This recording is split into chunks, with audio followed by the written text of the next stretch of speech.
And welcome everyone to this special edition, post-pay-per-view version of the Rasslin Roundup. This is Chris Lee Moore coming to you, joined this time by John Weber. Glad you could make it.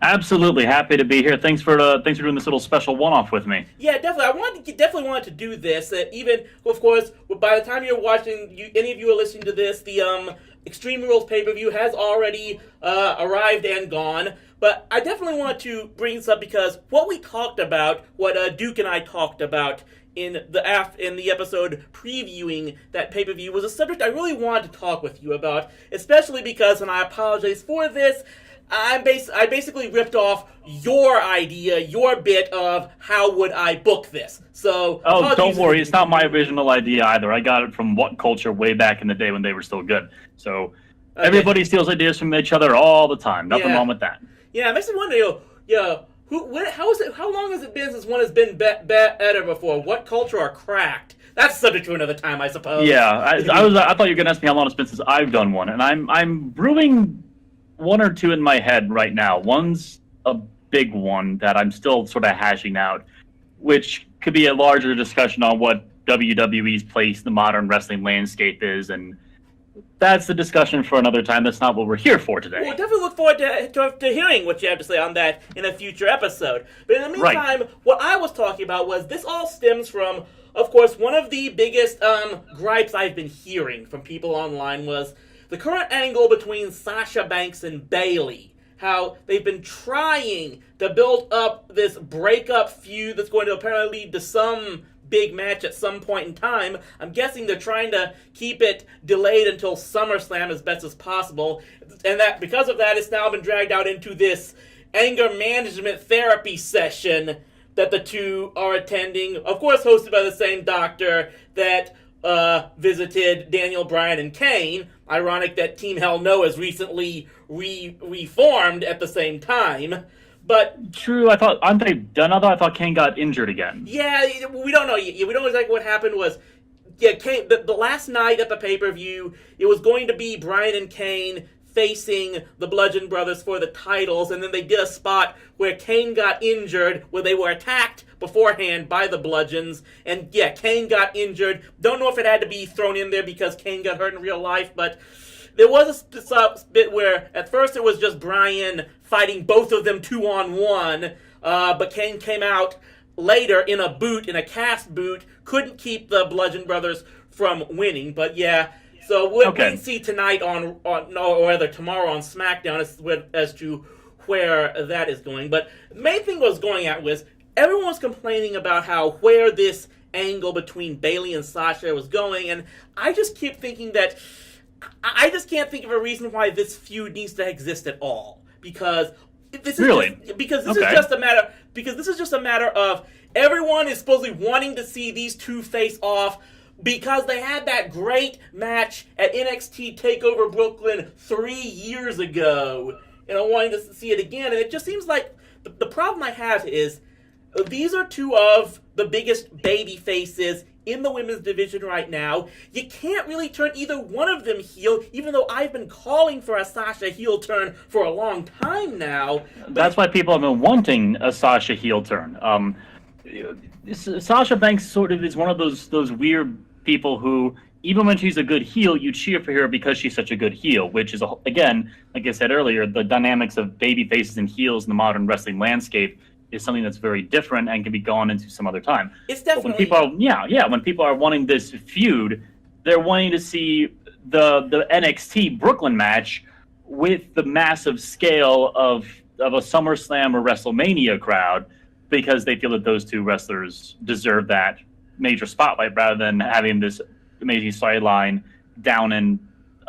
NXT's not an indie, but it's still, the minor leagues compared to the main roster. I'll grant you that. Main thing was it just got me thinking everything. Like I just could not think of a good reason as to why in a storyline these two needed to be suddenly fighting with one another. I don't think I'll admit WWE hasn't handled it that great well with creative, but I'm not even sure if it could be handled very well. It just got me thinking about several things as to not just what I would do with those two ladies, but what I would think about the women's division in general. And it just got me. All right. So what would I? So it's basically come to how would I book the WWE women at this point going forward? Well, first both Raw and SmackDown. Both Raw and SmackDown. I'm going to get into that. All right. You have my attention. Because the first thing I would have to do when looking at the current situation is I would try to get out of this Bayley-Sasha feud as soon as possible. Even if it's just one, give them that one big match at SummerSlam and have it blow off right there. Do some angle where by doing it they work out their differences and whatnot, and they basically could be friends again. Now, in the meantime, this one's going to take a little bit longer, especially because of everything that went there, but I would say that by about the end of the season, but maybe by sometime after next WrestleMania would have to take that long, come up with an angle that you can put Alexa Bliss and Nia Jax back together as friends. Now, I've even got this idea where, you move either them or the other, you basically end up finding a way to get those two and the Iconics on the same show. Have the Iconics go after Alexa, and basically have a whole situation where Alexa finally gets to see what it's like to be bullied on her end. And that is supposed to help generate some sympathy for her and ultimately cause Nia to come back to her aid, and they can patch things up. So you have that team together. So then what you would have here is, within about another year from now, here's the situation you would end up having. You got a team like Sasha and Bayley. You got a team like Nia and Alexa. You've got a team like the Iconics. You got a team like Absolution. I keep confusing that name with the other men's team. We'll make sure I've got the right name on that. But the Ascension is what you're thinking of? Ascension. See, that's what I do. I'm surprised you're remembering the Ascension at this point, but I understand. There's also the Riot Squad. Ruby Riot is really great. Yeah, you got the team like the Riot Squad. You've got the team that Paige founded. Let's just call it that for now. And you've got a team like Becky and Charlotte. So now you've got all these teams. Basically, you've got everything in place where then you can finally have a women's tag team championship. True, and if the Bellas ever came back, they would be instantly thrust into that tag team spotlight. That would be another possibility as well. Now, obviously, right now all I'm thinking of is, just for that number of teams, I can only think about having one tag team championship. But because of that, I would then start looking into, maybe even before at this point in time, coming up with an angle where you can unify the current Raw and SmackDown singles women's championships. I was hoping you were going to say that. You're leading into an idea which I've wanted for a long time. Carry on. And basically, now you've got a single women's championship, a single women's tag team championship. Now you just merge both Raw and SmackDown's women's rosters, give them their own show, air it at 7 p.m. Central Time, 8 p.m. Eastern on Mondays. That first hour, this normally has been the first hour of Raw for so long. You basically give them their own show where they're able to just run with themselves, their own storylines, their own angles, just a single individual show where the women can shine on their own. And I'm going to finish up asking the same question that I asked Duke at the end of this. Is it painfully obvious what Netflix show I've been binge watching recently? BoJack Horseman? Right. No, it's but essentially what you're proposing is you're making, let's just call it Glow because it's the obvious reference, which is what you're obviously referencing. Let's say WWE Glow. Sure. You're basically making WWE Glow here. You're making Raw to Glow what SmackDown is to 205. It's an hour-long show at the end of the 2-hour-long main show. Actually, no. I'll actually put it as an hour-long show before Raw. Give them the 8 p.m. Eastern time slot to begin Raw with. See, that's the other thing. That's why I think one of the things that I think 205 Live made a mistake. Because it's post-SmackDown in the late-night hour, the crowd is so wired down. That's true. You do run the risk of people not even tuning in at all. That's an interesting concept because you went in a direction different from what I thought. I thought that you were just going to put all the women's division on Raw or SmackDown, and then put what I would have done before. I like your idea. I like it a lot. I would have made, for example, Raw the women's division show where all the women are on Raw. and then put all the tag teams, for example, on SmackDown. So you have two shows with two very distinct divisions that are not divided amongst the whole roster, which is something I've never liked. I've never liked two women's belts. I never liked two tag belts. But that's just me. But the idea of an entire women's show, there's a lot of good things that come from that. I like the fact that there's a lot of tag divisions, that there's enough women on there for a tag division. I like that you don't get you have a deep enough roster so that you don't get the joke about like the SmackDown women's six-pack challenges going on endlessly. I think there were a lot of those last year and earlier this year. True. Yes.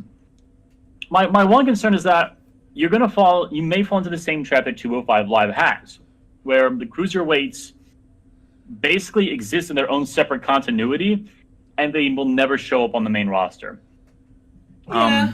Granted, there are wrestlers on the main roster that are less than 205 who aren't on 205. Finn Balor being the first example I can think of. I know you're not a fan of him, but I also see no reason why down in NXT, Johnny Gargano clocks in at 199, but he's main roster talent to me. He's not 205. He's not a 205 Live sort of guy. I think actually the same with Tommaso Ciampa.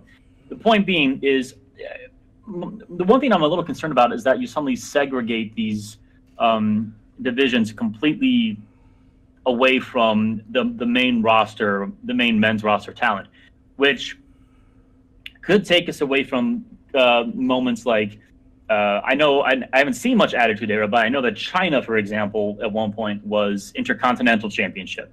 And it would be kind of cool to see someone like Asuka, for example, through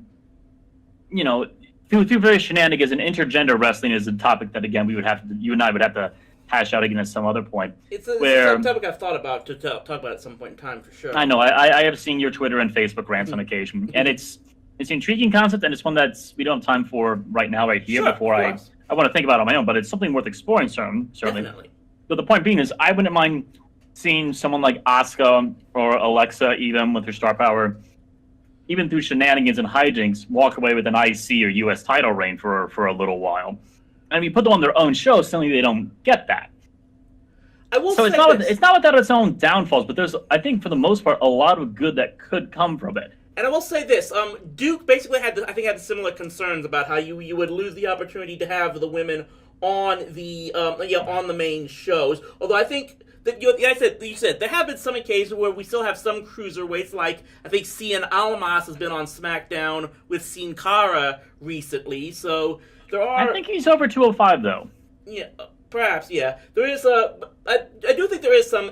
I do think there is still some potential for some crossovers coming in, where, especially, like I said, if the women are on a show that it's in the same venue that predates Raw, where their show's over at 9 p.m. and they switch over to Raw, so the ladies are still there possibly to take part. It just depends on how you write in and cross over there, where I think I brought this suggestion up with Duke as well, is that you basically have the potential for a shared television universe with WWE, so to speak. But true. I will grant you this. It could work where if you did something where the women's singles competitors won one show and the tag team competitors won another, that could possibly work. I mean, I can see that potential. I don't know. I guess the main thing for me is that I'm going to freely admit this. The last several weeks that I've watched Raw and SmackDown, it's almost exclusively been for the women's matches. I think that they've more or less been carrying WWE right now. And on one side, that's why I kind of think that I'd like to have the potential for them to have their own show where they can shine on their own. However, by the same token, I'm going to admit that's probably why it's not going to happen, because they basically need their presence on the main shows to draw interest. I mean, heck, I went to a SmackDown live house show over in Arlington, Texas, about a few weeks ago, probably last month.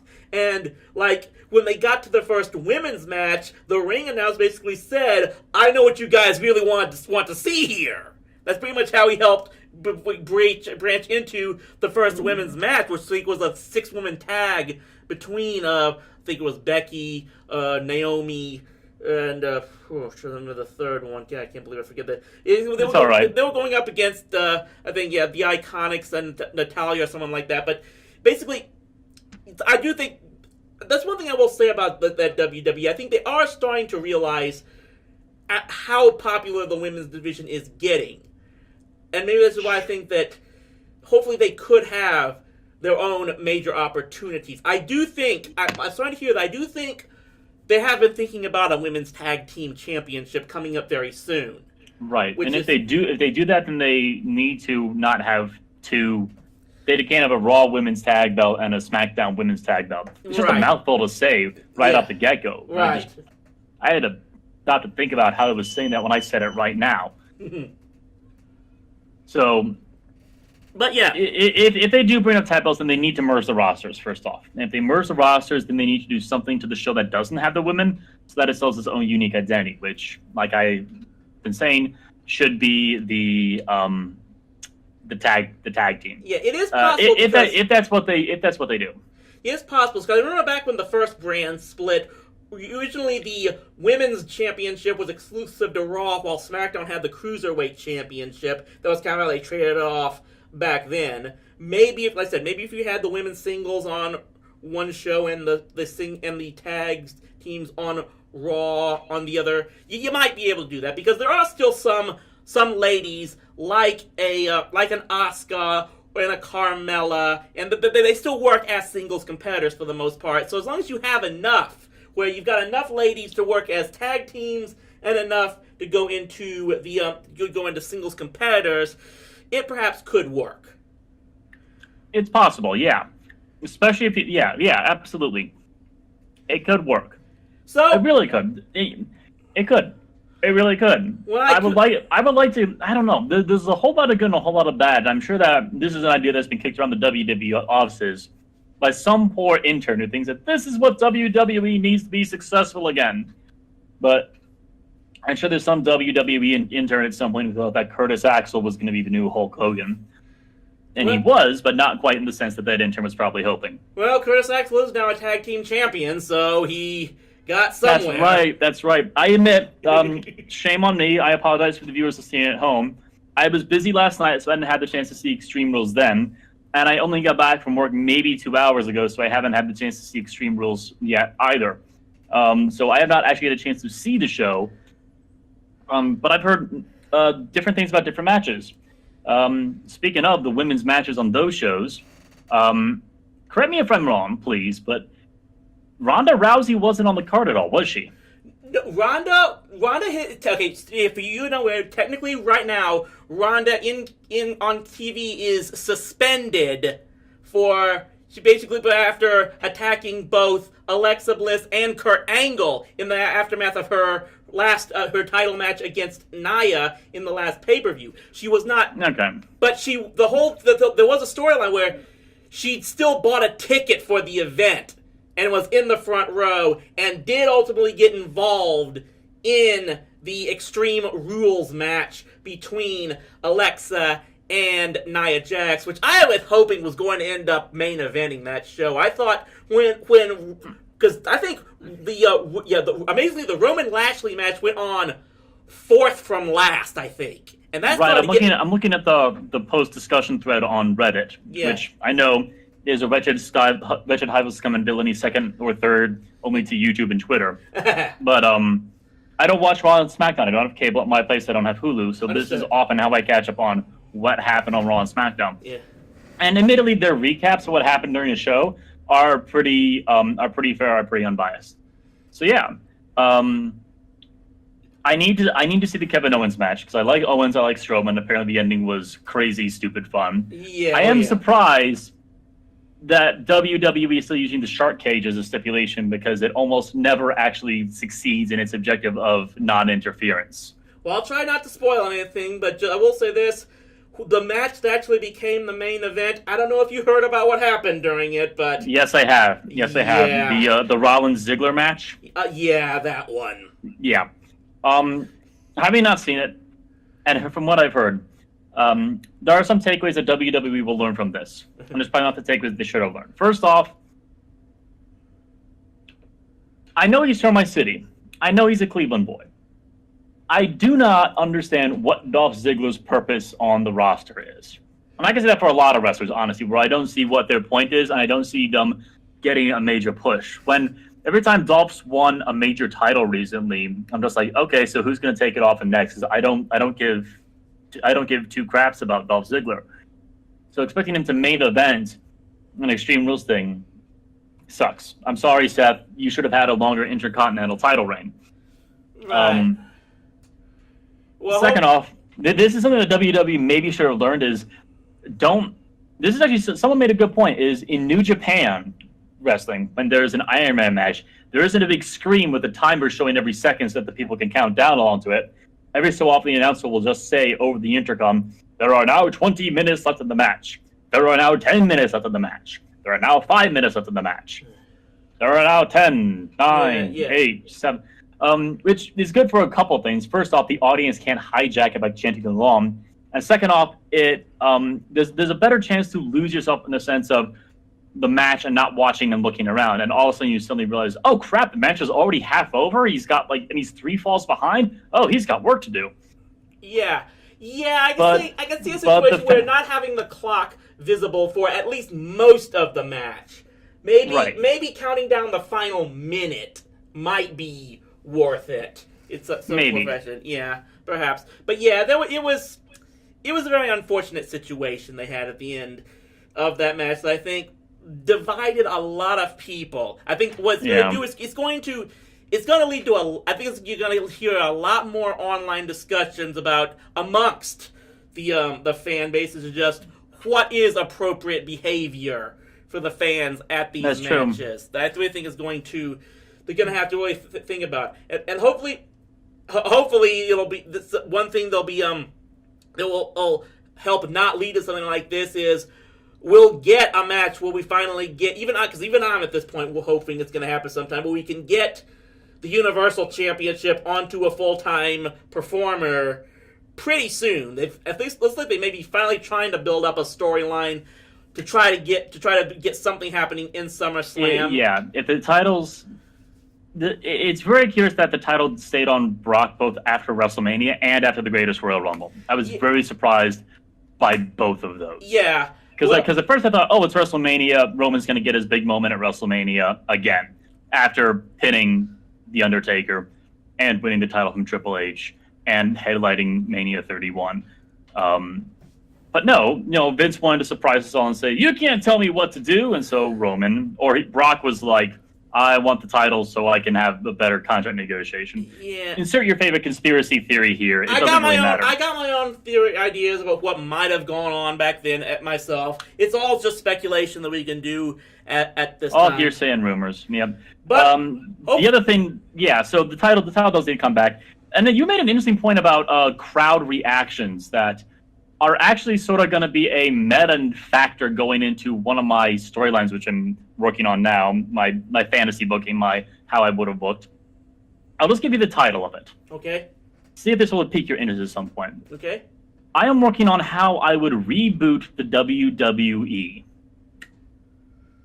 It's definitely something to think about, and I'll definitely try to maybe put aside an episode to talk about that as soon as possible. I think I've got what I want to talk about for the SummerSlam event, for the SummerSlam podcast already, but very soon after that, I definitely like to get your take on that. If anyone wants to be something to look forward to.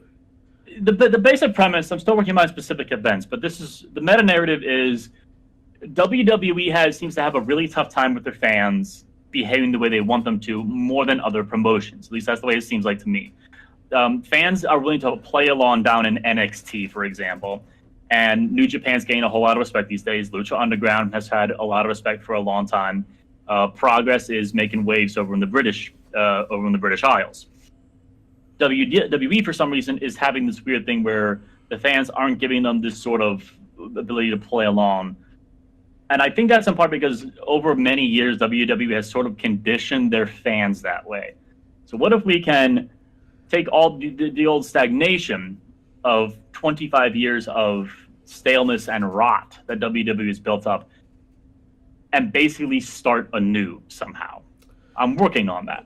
I'm definitely looking forward to seeing it. In the meantime, hopefully you definitely look forward to seeing you in a large conglomerate getting together to preview SummerSlam and maybe bring up a very interesting non-WWE topic that I've got to might want to talk about for that next show that hopefully all of you guys might be willing to look forward to and to give your takes on when we get there. You have my interest. Yeah. But yeah, definitely thanks for dropping by here. I want to thank everyone for tuning in to this post-pay-per-view special edition of the Rasslin Roundup. Not sure how often we're going to do this. This was just a spur-of-the-moment thing because I definitely wanted my normal tag team partner to hear my crazy idea about basically branching out the women onto their own show and what he thought of it. It's not that crazy, and I think it has a lot of merit. Some flaws need to be ironed out, but overall, solid idea. Thumbs up to you. So maybe I'm more than just the stupid sports entertainment fan who doesn't know what he's talking about. But in the meantime, we'll definitely see you in the build-up to SummerSlam. Until then, stay rowdy, my friends. Let's free, yeah.